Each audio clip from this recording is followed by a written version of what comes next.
भाव योगी संत नंद लाल की असीम असीम जय जयकार हो। असीम असीम जय जयकार हो।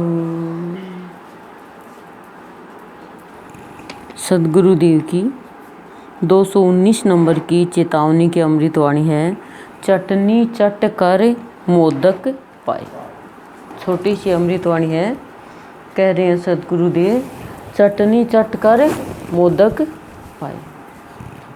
कह रहे हैं प्राणी चाहता है कि मेरे जीवन में खुशियाँ हो, मेरे जीवन में शांति हो, मेरी गृहस्थ जीवन में सारी सुख सुविधा हो।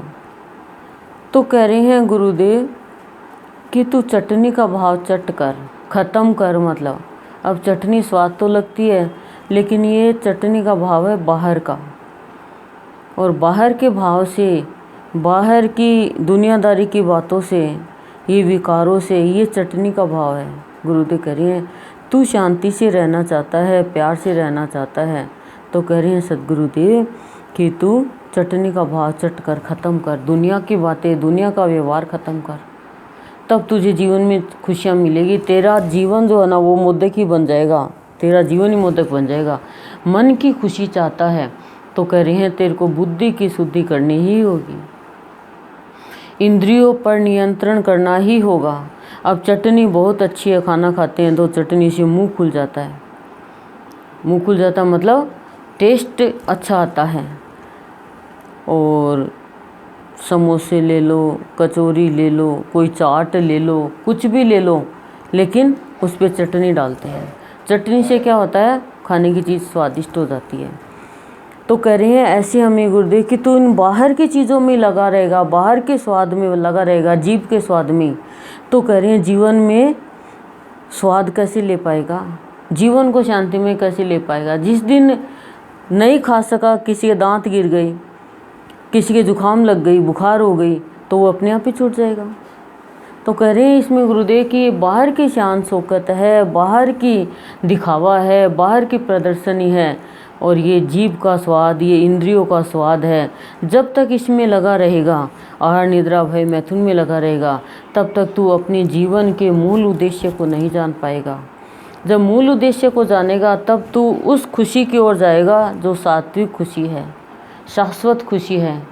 और वो खुशी किस में है, सत्य में है, सत्संग में है, प्यार में है। और नहीं तो बाहर बाहर की खुशी भी, भाई बाहर में धन है, खुशी आ गई। क्यों? क्योंकि ये चटनी का मतलब खाली जीभ का ही नहीं है, पूरे शरीर का ही है कि खाना पीना, रहना, ओढ़ना, बैठना, अच्छा सुख सुविधा गृहस्थी में हमारी सारी हो, पैसे की कमी ही नहीं हो। लेकिन पैसा बाहर में सुख दे सकता है पर शांति नहीं दे सकता। पैसे के कारण प्राणी की शांति भंग हो जाती है, पैसे के कारण प्राणी की और जन्म होता है। जैसे एक संत होते हैं, उनको एक भक्त रोज दूध पिला के जाता है। उसने ये प्रण ले रखा था कि मैं मेरे इस संत को दूध पिलाऊंगा रोज नियम से। कुछ दिन के लिए उस व्यक्ति को कहीं बाहर जाना पड़ा, तो संत को कहता है कि आपको दूध कौन पिलाएगा। संत ने कहा तू चिंता मत कर, दूध है उसकी व्यवस्था हो जाएगी, मेरा भगवान मेरा है। लेकिन जो सेवा करने वाले हैं, जिसमें खाली चटनी का ही भाव है, वो क्या करेंगे, वो तो खाली अपनी बुद्धि लगाएंगे। तो उसने 20 रुपये और संत को कहा कि ये 20 रुपये ले लो, ज़रूरत पड़े आपको कोई भी चीज़ की तो आप मंगवा लेना। तो कहा नहीं नहीं, मुझे कोई चीज़ की ज़रूरत नहीं पड़ेगी, तुम शांति से जाओ। पर फिर भी वो नहीं माना। कई ऐसे व्यक्ति भी, आत्माएं भी आ जाती है, तो गुरु के जीवन में भी हलचल पैदा हो जाती है। उसने गड्ढा खोदा मिट्टी में और 20 रुपये गाड़ दिए और कहा कि गुरुदेव आपको जब भी ज़रूरत पड़े 20 रुपये निकाल लेना और आप काम में ले लेना। अब उसको, वो भाई तो चला गया, पर उसकी संत की बुद्धि में वो 20 रुपये बैठ गए कि 20 रुपये वो दे के गया, कब वो आके निकाले, कब अपने संभाले। अचानक उम्र पूरी हो गई, शरीर त्याग कर दिया। शरीर त्यागते समय और वो 20 रुपये में ध्यान चला गया। भगवान से ध्यान हट करके और ध्यान 20 रुपये में चला गया, सांप बन गया। अब सबको वहाँ उसी जगह पे वो सांप दिखे। कुछ समय बाद में वो भाई आया तो उसको भी पता चला, बात फैली कि यहाँ इस जगह पे सांप क्यों दिखता है, थोड़ी देर के लिए दिखता है फिर गायब हो जाता है। तब लोगों ने कहा कि यहाँ से जगह खोद के देखो क्या चीज़ है यहाँ पे। जगह खोदी तो 20 रुपये निकले। तब उस भाई को याद आया बुद्धि में कि मैंने यहाँ 20 रुपये मेरे गुरुदेव के लिए गाड़ के गया था और मेरे कारण मेरे गुरुदेव को सांप की योनि मिली। ध्यान चला गया। जैसे ही वो 20 रुपये निकले सांप का दिखना बंद हो गया। तो हमारा क्या है, ये चटनी का भाव ही प्राणी को, हम सबको भगवान से दूर लेकर चला जाता है। सारे दिन खाने में सुबह उठते हैं तो गुरुदेव ने क्या बताया, ईश्वर की प्रभा तो नहीं देखते हैं, प्रभात में लग जाता है। प्रे को तो हटा दिया, प्रभु को तो, और भात भात भात, बच्चों के लिए क्या करना, पति के लिए क्या करना, ये क्या करना, वो क्या करना, किसकी सब्जी बनानी, सारे दिन रोटी रोटी रोटी करें। रोटी ने ही रुला दिया प्राणी को। कबीर जी ने कहा, रचनहार को चिन ले रोटी को क्या रोए। मन मंदिर में बैठ के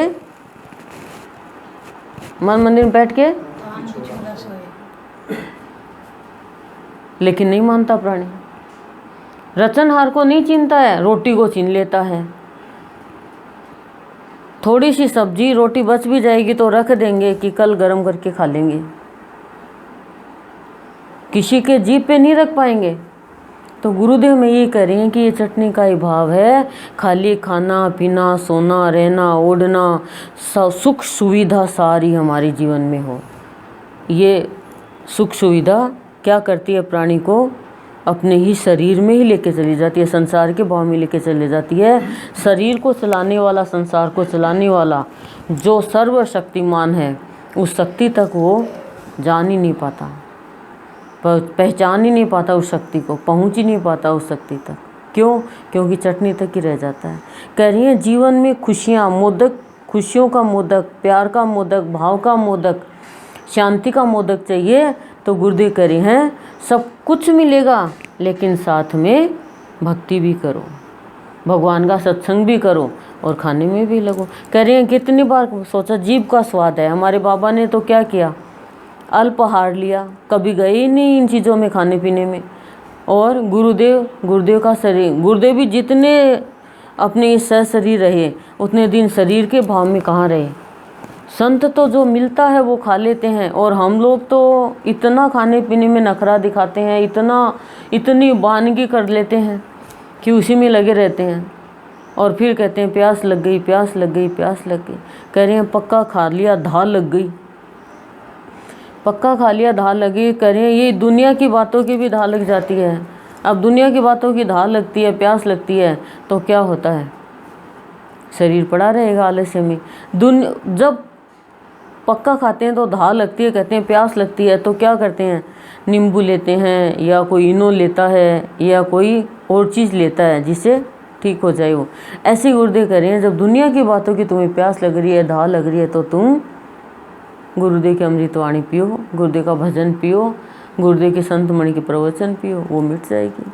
पता चल जाएगा कि ये जो मैं खाली बाहर के ही खाने पीने में लगा हुआ हूँ वो तो एक दिन छूट जाएगा, ये मेरे अंत समय में क्या काम आएगा। तो करें इसी कमाई में लगा रहता है और सदा यही कहता है कि नहीं मेरे पास तो कुछ नहीं, मेरे पास तो कुछ नहीं। क्यों? क्योंकि ये माया का फेर है। और जिस दिन भाव का मोदक मिल जाएगा, प्यार का मोदक मिल जाएगा, उस दिन जीवन में खुशियाँ भर जाएगी। फिर इधर ध्यान ही नहीं जाएगा किसके पास क्या है, बस मैं मन की खुशी है मेरी, और मन की खुशी पे किसी का ध्यान नहीं है। किसी ने सोफ़ा देख लिया, इसके सोफ़ा तो मेरी भी सोफ़ा आना चाहिए। किसी ने कोई डायमंड का सेट देख लिया तो माइंड अपसेट कर लेगा कि ये सेट आना चाहिए।